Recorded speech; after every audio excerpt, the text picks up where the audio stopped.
Ons wat saam met Christus gesterf het, glo dat ons ook saam met hom sal lewe, sê Paulus in Romeine 6, vers 6. En hierdie woorde verwys na 'n geloof wat die vroeë kerk gehad het, wat hulle die Paschal misterie genoem het. Paschal, dit kom van die woord Pascha af, en dit is, julle onthou daai storie, waar 'n lam geslag is, bloed gevloei is, sodat mense gered kon word daardeur.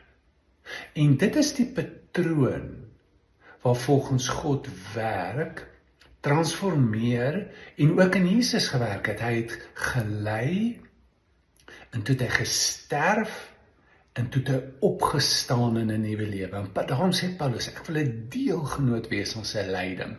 Ek wil sterf. Ek wil opstaan, saam met hom in die nuwe lewe. En so dikwels gebeur hierdie proses in ons lewe oor en oor op verskillende maniere en fasette van ons lewe. Een Paschal storie. Sy het 'n dubbele mastektomie ontvang. Sy het gevoel as die einde van haar lewe, sy was kwaad. Haar man was kwaad. Hulle was deur mekaar met hulle geloof, onseker. En dit is die pyn, dis die lyding. Die uiteindelike besef dat die lewe wat ons gehad het is dood. Dis verby. Ons sal dit nooit weer hê nie. Ons kan vashou daaraan, bitter wees en klou, of ons kan dit laat gaan, aanbeweeg, glo in 'n nuwe lewe wat hy vir ons sal gee. En hy het. Sy sê alles moes skuif. My idee oor my lyf, hoe hy gevoel het oor my, in die begin kon hy nie aan my vat nie.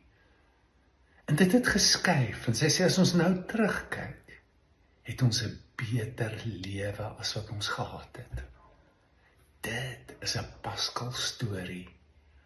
'n Storie van sterf, 'n storie van lyding, van laat gaan, van 'n nuwe lewe ontvang in hom.